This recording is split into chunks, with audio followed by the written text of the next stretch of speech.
আমি স্বীকার করো, আল্লাহ পাকের গোলামি বন্দেগী করো এবং শুকরগুজার বান্দা হও। আল্লাহ পাক তারপরে বনী ইসরাইলদের কথা উল্লেখ করেছেন। বনী ইসরাইলদের কে আল্লাহ পাক যখন যুগে যুগে নবী রাসূল, বনী ইসরাইল মানে প্রথম থেকে শুরু করলে বনী ইসরাইল মানে কি? ইসরাইলের বংশধর, মানে ইয়াকুব আলাইহিস সালামের বংশধর। ইয়াকুব আলাইহিস সালামের বংশধরকে আল্লাহ পাক রব্বুল আলামিন ফজিলত দান করেছিলেন, শ্রেষ্ঠত্ব দান করেছেন।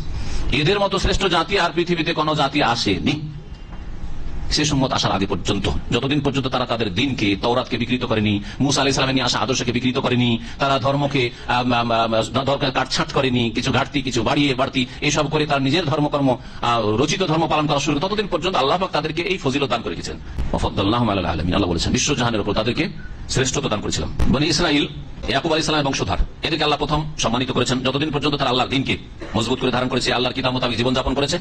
আর তারপরে যখন ধীরে ধীরে আল্লাহর দ্বীন থেকে সরতে শুরু করেছে, আল্লাহর কিতাবকে তারা বিকৃত করেছে। এবং বনী ইসরাইলের মধ্যে বহু নবী এসেছেন রাসূল ছাড়া, রাসূল যেমন মুসা আলাইহিস সালাম আল্লাহর রাসূল, তাই না? তারপরে দাউদ আলাইহিস সালাম, রাসূল ছাড়া যাদের কাছে কিতাব নাযিল হয়েছে ছাড়া অনেক আম্বিয়া রাসূলগণ এসেছেন। এরা অনেক নবী রাসূলকে খুন করেছে। যখন এরা জুলম অত্যাচারে লিপ্ত হয়েছে, আল্লাহর হক নষ্ট করেছে, নবী রাসূলের হক নষ্ট করেছে, বিভিন্ন পাপে জড়িয়ে পড়েছে, তখন আল্লাহ পাক তাদের জন্য পার্থিব কিছু আযাব পাঠিয়েছেন। এই সামনে যে আয়াতগুলি আসছে, আয়াতগুলিতে দুইবার করে তাদের উপর আল্লাহ পাক কাফের জাতিকে, একবার অগ্নি পূজক জালেমদেরকে আল্লাহ চাপিয়ে ধ্বংস করেছেন, এই বনী ইসরাইল ইহুদিদেরকে আর বহু ইহুদিকে হত্যা করেছে অগ্নি পূজক মজুসরা। আর আরেকবার রোমান খ্রিস্টানকে চাপিয়ে দিয়ে, জালেম শাসককে চাপিয়ে আল্লাহ পাক এদেরকে ধ্বংস করেছেন এবং এদের উপাসনালয় বিরান হয়েছে এবং এদের ছেলে মেয়েরা, এদের নারীরা দাস দাসীতে পরিণত হয়েছে। আর অসংখ্য মানুষ এদের হত্যা হয়েছে জালেমদের হাতে। তো জালেমকে আল্লাহ চাপিয়ে দেন কোন সম্প্রদায়ের উপর তাদের জুলমের কারণে, এমনি তো নাই। বিনা দোষে জালেম এসে আপনার উপর আমার উপর নেতৃত্ব দিচ্ছে, এরকমটা হয় না।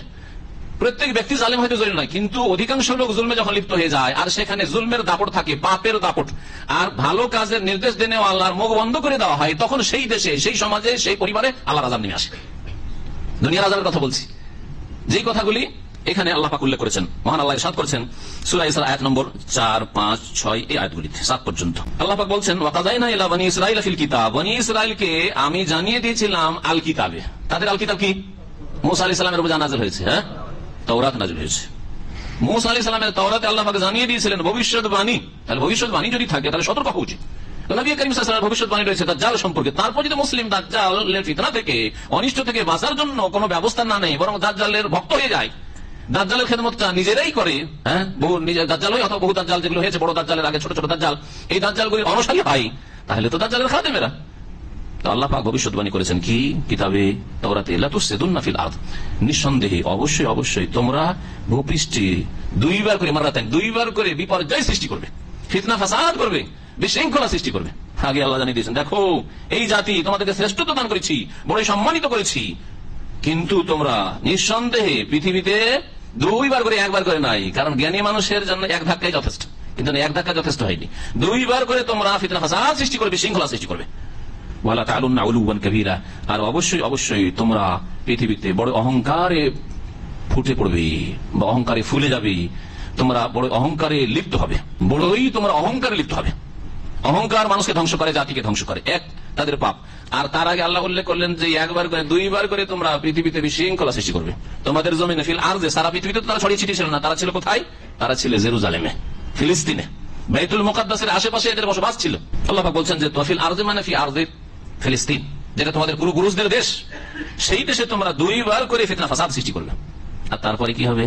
আল্লাহ বলছেন ফাইদা যা ওয়াদু উলাহুমা, এই দুইবারের প্রথমবারের প্রতিশ্রুতি যখন এসে যাবে, মানে প্রথমবার যখন তোমরা বিশৃঙ্খলা সৃষ্টি করবে, অশান্তি করবে, আর যখন তোমরা পাপে লিপ্ত হবে, অন্যায় লিপ্ত হবে, তখন আমি তোমাদেরকে একটা পানিশমেন্ট দেবো, শাস্তি দেবো। তাও আল্লাহ জানিয়ে দিয়েছেন, বাসনা আলাইকুম ইবাদান লানা উলি বাসিন শাদীদ, তখন আমি পাঠিয়ে দেবো তোমাদের উপর ইবাদান লানা, আমার এমন বান্দাদেরকে। আল্লাহ এখানে জালেম কাফেরদেরকে বান্দা বলেছেন। তো বান্দা শব্দটি, আবদ শব্দটি দুই অর্থে ব্যবহৃত হয়, একটা হচ্ছে আম বান্দা আর একটা খাস বান্দা। উবুদিয়াতে আম্মা আর উবুদিয়াতে খাসা। খাস বান্দা যারা আল্লাহর প্রতি বিশ্বাসী, মুমিন, সৎকর্মশীল, এরা খাস বান্দা, এরা হচ্ছে খাস বান্দা।